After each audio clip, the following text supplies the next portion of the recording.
Assalamualaikum warahmatullahi wabarakatuh. Bismillah, alhamdulillah, wala hawla wala quwata illa billah. Allahumma salli wa sallim ala sayyidina Muhammadin miftahi babi rahmatillah. Azada ma fi ilmillah, salatan wa salaman da'imaini bidawami mulkillah. Wa ala alihi wa sahbihi wa man walah. Ilahi anta maksudi wa ridhaka matlubi, atini mahabbataka wa ma'rifataka. Selamat siang sahabat, khususnya Kang Ridwan. Ini Abah masih berpakaian, baru saja memeriksa tanaman. Tiba-tiba teringat pertanyaan Kang Ridwan semalam, dan Abah rasa kesempatan ini Abah akan gunakan untuk istirahat ini untuk memberikan jawaban kepada Kang Ridwan. Pertanyaannya sahabat, Kang Ridwan bertanya, kenapa bah? Apa hakikatnya kita diperintahkan oleh Allah untuk mengeluarkan zakat fitrah maupun zakat mal? Kang Ridwan dan juga sahabat yang Abah cintai, yakinilah, percayalah, apa yang diperintahkan Allah dan Rasulnya adalah perkara yang baik untuk kita. Sesungguhnya dalam perintah zakat, baik zakat fitrah maupun zakat mal, adalah sesungguhnya Allah yang pertama ingin mengingatkan kita pentingnya kita mengambil harta yang halal. Karena Allah tidak akan menerima, tidak memerintahkan untuk menzakati adalah harta atau rezeki yang haram. Kenapa kita harus mengeluarkan zakat fitrah dan zakat mal? Karena yang pertama, zakat fitrah adalah untuk mensucikan diri, adalah untuk menebus diri. Sesungguhnya diri ini adalah bukan punya diri ini. Diri ini semuanya adalah milik Allah, ada pada kendali Allah. Sementara adalah harta yang masuk pada diri ini adalah masuknya unsur bumi, baik itu dari unsur narun, hawaun, maun maupun turabun, yang nanti akan menjadi wadi, madi, mani dan manikam. Itulah unsur-unsur yang harus masuk di dalam tubuh kita dengan cara yang baik. Tubuh yang suci harus diisi dengan makanan yang suci dari rezeki yang suci. Inilah yang menjadikan penyebab kenapa kita makhluk tidak mampu menyaksikan Allah pada sesuatu. Sifat qahar Allah akan menutup kita manusia daripada pandangan kepada alam ini. Kita faham alam ini tidak ada. Tapi kenapa menjadi ada dan nyata kepada kita? Karena hijab Allah yang tebal kepada diri kita akibat daripada tubuh ini dan segala makanan yang masuk ke dalam tubuh ini.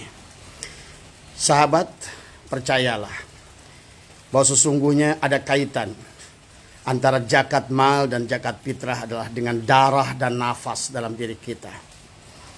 Sesungguhnya yang menjadikan pengendali hidup kita di pompanya darah dari jantung ini adalah darah akan bertawab ke dalam seluruh bagian tubuh kita. Lari ke kaki, datanglah kudot irodat, kita bisa melangkah.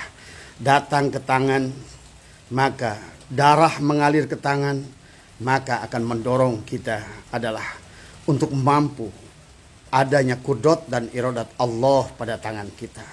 Darah lari kepada mata kita, maka di sanalah akan datang muncul penglihatan. Darah lari ke dalam pendengaran kita, maka di sanalah akan datang kepada pendengaran. Darah lari kepada otak kita, kepada kolbu kita, kepada kerongkongan kita, kepada seluruh bagian tubuh kita. Nah, bagaimana kita bayangkan sementara darah berputar ini melaksanakan tawaf kepada seluruh badan ini adalah didorong dengan nafas. Maka nafas itu ada pada nafas perut, ada pada nafas dada, pada nafas kolbu, ada nafas kerongkongan, dan ada nafas pada ubun-ubun latifah kolab. Ada pada latifah kolab, ada pada latifah akhfa, ada pada latipah kolbi dalam diri kita. Bayangkan kalau seandainya adalah makanan yang kita makan itu adalah kotor, maka darah yang didorong adalah berputar di dalam tubuh kita itu adalah merupakan sifat-sifat akan muncul adalah 4 sifat. 4 sifat yang merupakan adalah yang akan buruk pada kita. Yang pertama adalah sifat bahimia. Maka nafas yang datang adalah keluar dari perut adalah sifat manusia yang dikendalikan oleh hawa perutnya semata. Hidupnya hanya untuk perutnya semata. Hidupnya untuk perut dan di bawah perutnya semata. Tapi pada saat darah itu dengan nafas didorong ke dalam dada, inilah alamul malakut, di mana para malaikat-malaikat di alam ini adalah malaikat karubiyin dan seluruh malaikat yang ada di wilayah dada.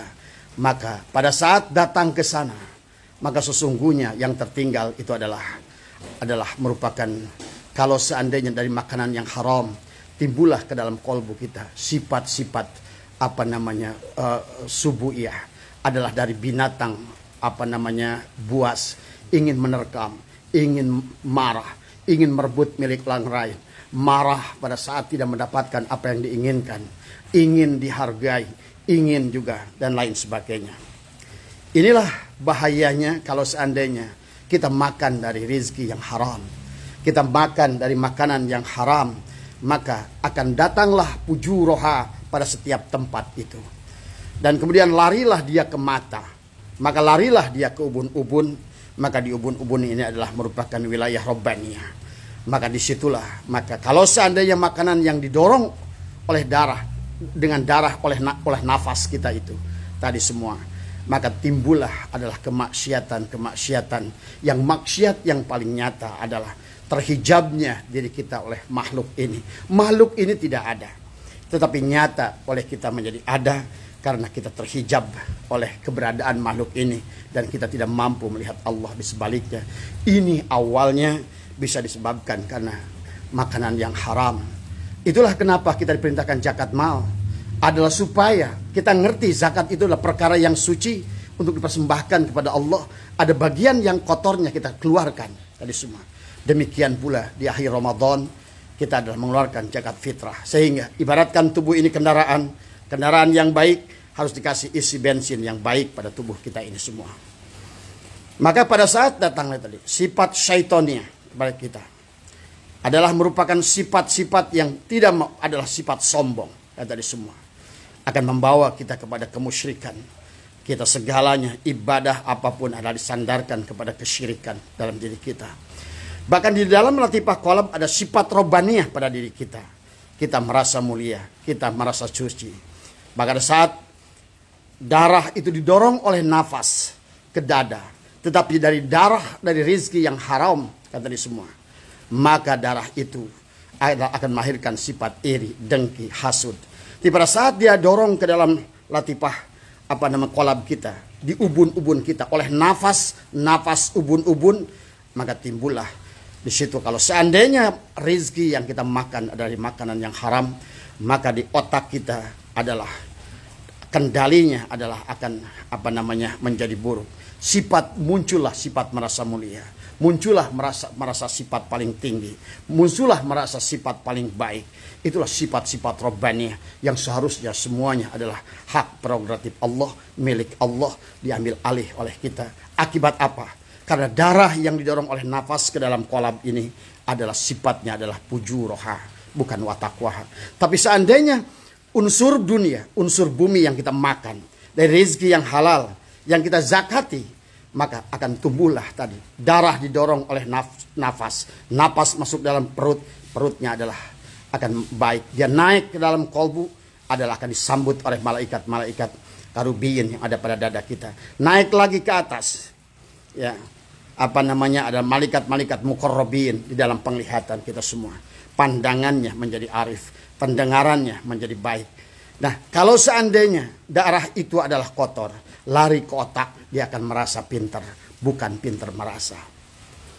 Inilah sahabat, ya terutama Kang Ridwan, kenapa kita harus mencari rezeki yang halal, karena rezeki yang halal itu akan masuk di dalam tubuh kita. Nah, kalaupun seandainya Karena rezeki yang kita makan unsur narun, hawaun, maun, bumi, merupakan unsur-unsur bumi ini. Dia adalah kotor, dia adalah tidak halal. Atau barangkali waktu diambilnya adalah halal, tapi tidak dikeluarkannya zakat padanya, menjadilah haram dia. Maka pada saat dia masuk ke dalam nutfah dari unsur wadi, madi, mani, maka manikam yang dititipkan di rahim istri kita adalah merupakan calon-calon iblis, calon-calon manusia-manusia, anak-anak kita yang berwujudnya manusia, tetapi wataknya adalah watak iblis, wataknya watak syaitan, wataknya adalah watak binatang.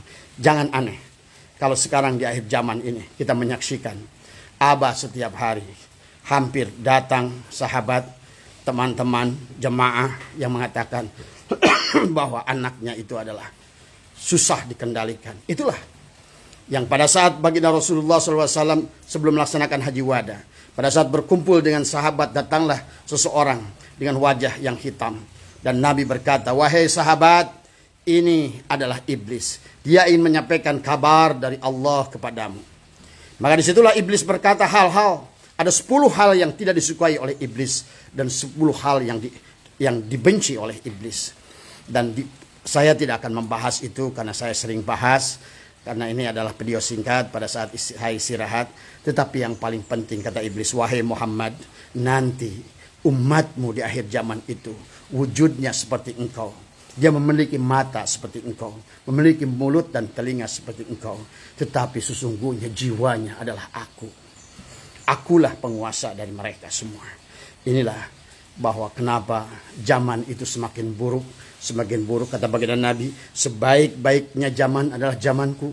Kemudian turunlah zaman sahabat, zaman tabi'in. Nah, kita di penghujung zaman ini.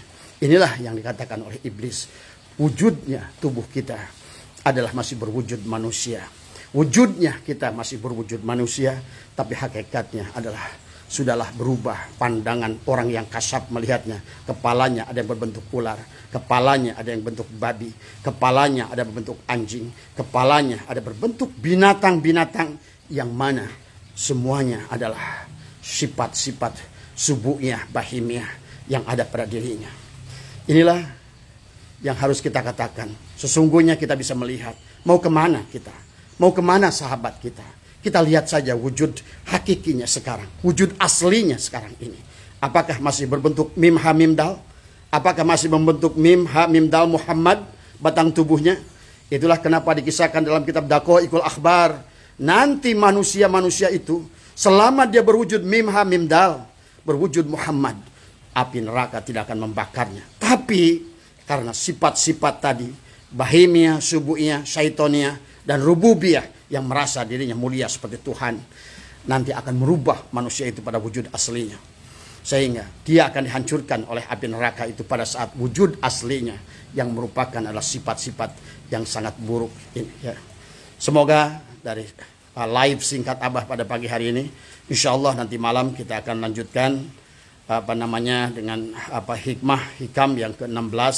Kita akan lanjutkan nanti malam, ya. Mudah-mudahan kita semua dirahmati oleh Allah, kita semua diberikan berkah umurnya, berkah rezekinya, berkah hidupnya, berkah keluarganya. Sekali lagi mohon maaf. Wallahul muwaffiq ila aqwamit thoriq. Wa'alafu minkum. Assalamualaikum warahmatullahi wabarakatuh.